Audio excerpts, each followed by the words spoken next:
we say two polynomials are equal? We mentioned before that this is the general form of a polynomial, right?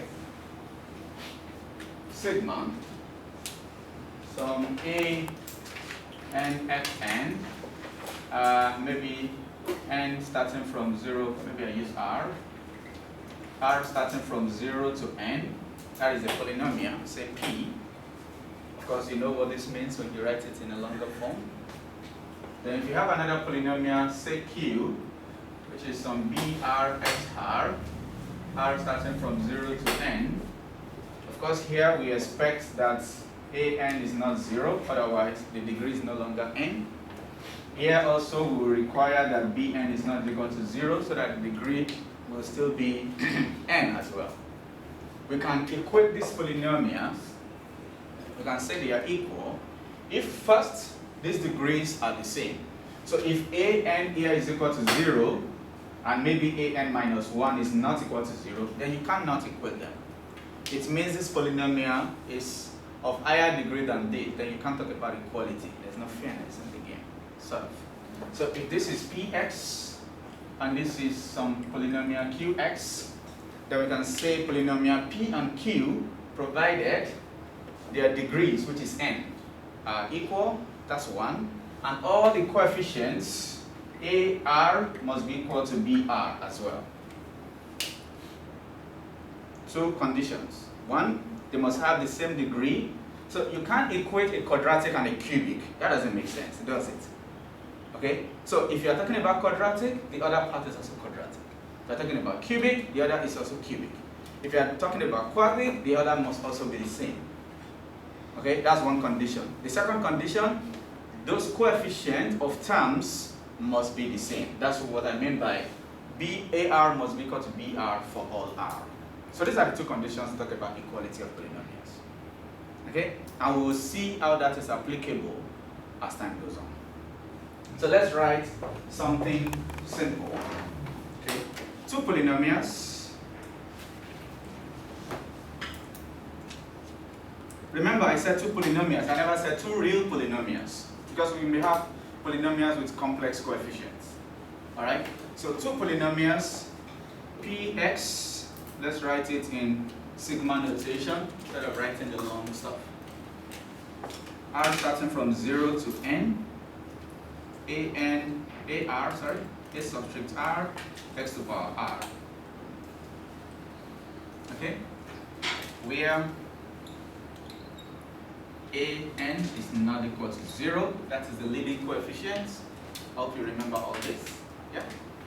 This polynomial and another polynomial qx, which is sigma, r from 0 to n again. Maybe we say to m. Let's say to m. br xr, where again bm is not equal to 0. That is the leading coefficient. Okay? These two polynomials are said to be equal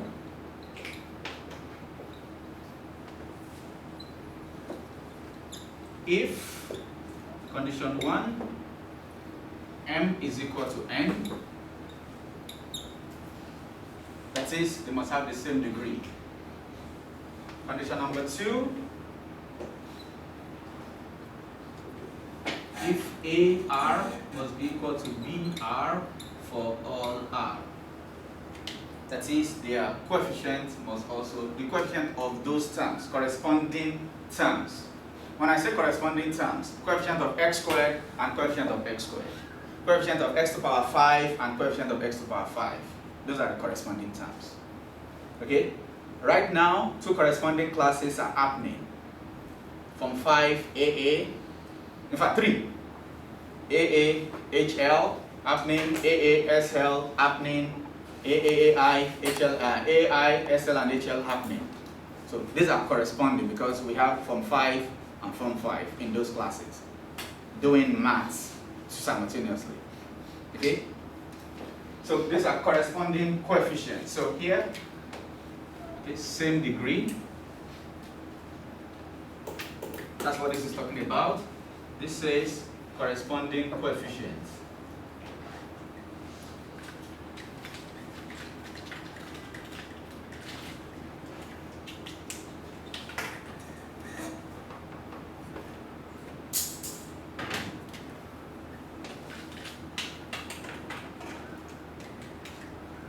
equal. Okay. They must have the same degree, and they must have corresponding, equal corresponding coefficients. Why do we need this? Why should we care? We shall see.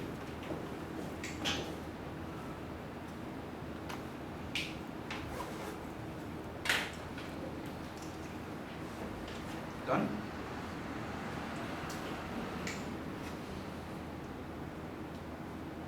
So, if you look at your exercise 5D, I'm going to ask us to just look at, we'll solve maybe one question 1A together, then maybe we'll do question 1C together, so that A and B are easier, right? We'll do 1C together, then with that, you'll be able to do question 2 and question 2. Then we can do maybe question 5 also together. Okay, look at 3, 4, 5. Can you choose one for me? 3, 4, 5. Choose one for me. I would say choose between 4 and 5. Oh, if you think you want to choose 3, that's fine. It's up to you. 3 is to show. You can attempt that, then I can tell you if not. What was the problem? Did they page? Oh, okay. 118. 118. Okay, so let's start with 1C. Then you can tell me from 3, 4, 5 which one. I would say between 4 and 5. 3 you can still try first.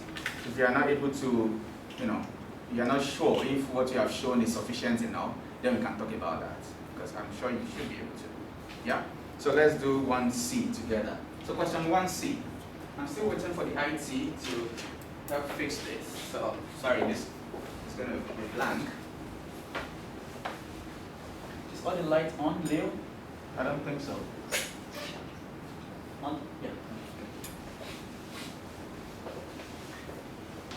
All right.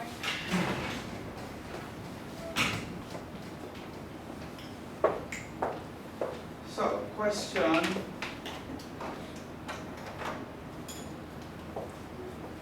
1C, it says, is this purple? Yeah. I miss my purple color. I miss my purple color. Who misses my purple color on the board? Nobody? You guys are so mean to my purple color. You had purple color in Zoom, did you not? Did we? Yeah, I think so. Maybe. I don't know. I can't remember. I don't want to go back to Zoom live, well, except on Saturday, so that's fine. So let's see examples quickly.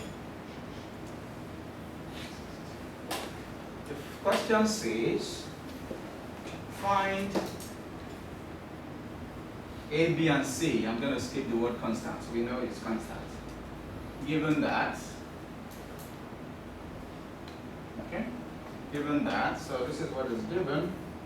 2x cubed minus x squared plus 6 is equal to x minus 1 squared, 2x plus a plus bx plus c for all x. So that's 1c. So let's do this together. What do we do? Yes, Miss K.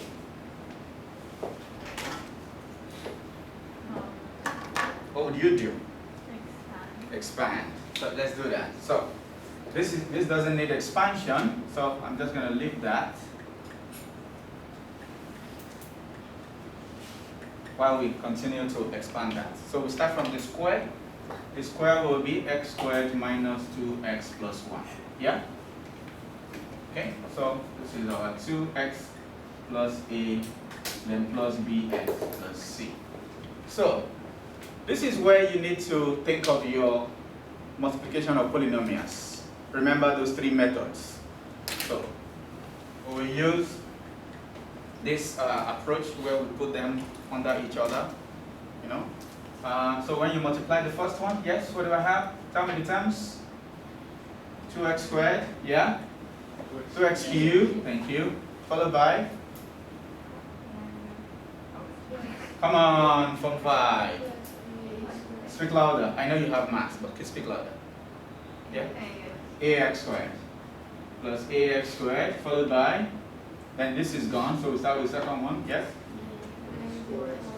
4x squared, right? So you see what I did now? Arrange them that way. Yeah? Followed by negative 2ax, thank you. Followed by plus 2x, right? So it will be under x. Followed by plus a, then this 2 plus bx plus c. Can we see that? Okay, this is easier rather than expand and collect like terms. Something might be missing, so just make sure you put them in the right order and ensure that no term is missing. So if, for example, after you expanded, there is no x squared term, you might still come across x squared term in future expansion. So leave it as 0x squared, leave the space. Understood? Alright, so we combine this. There is no zoom to draw my horizontal line perfectly. Too bad. Because I was cheating on zoom, drawing a perfect line. So this would be 2x squared. Yes, can someone tell me? Why do I keep writing x squared? Can someone tell me what the next term will be? A minus 4 plus a minus 4 x squared. Do you agree with Perry? Yes. The next one? Yes? Chris, okay. The next one will be what?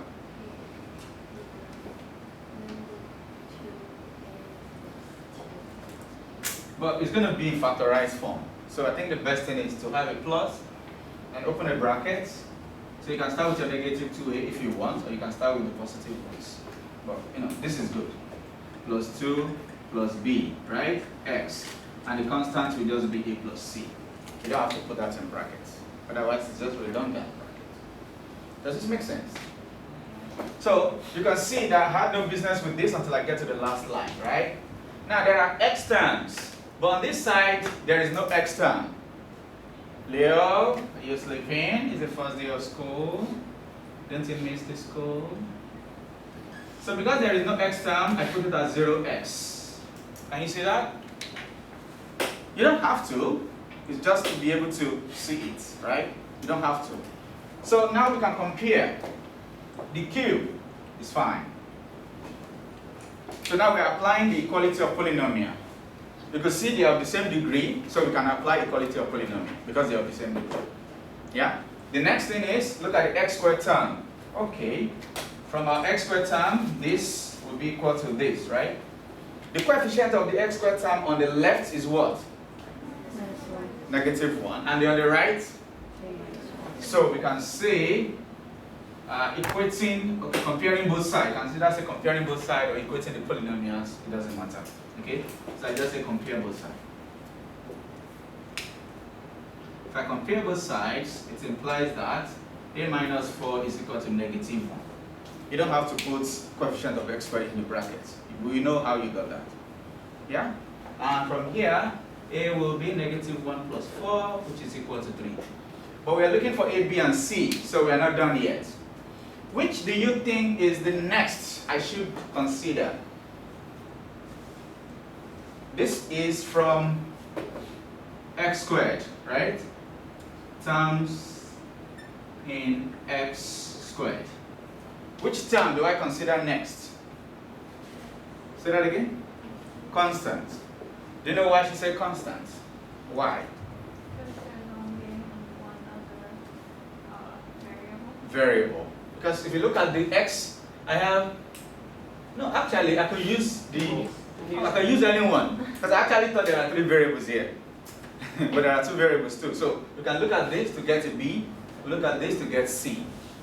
Alright? So we can do either way. Okay. So also, from the second one, we have negative 2a plus 2 plus b equals 0. Agreed? And we already know what our a is. So that implies negative 2 times 3 plus 2 plus b equals 0. So b is definitely plus 6 minus 2, which is equal to 4. Please confirm if I've made any mistake or not.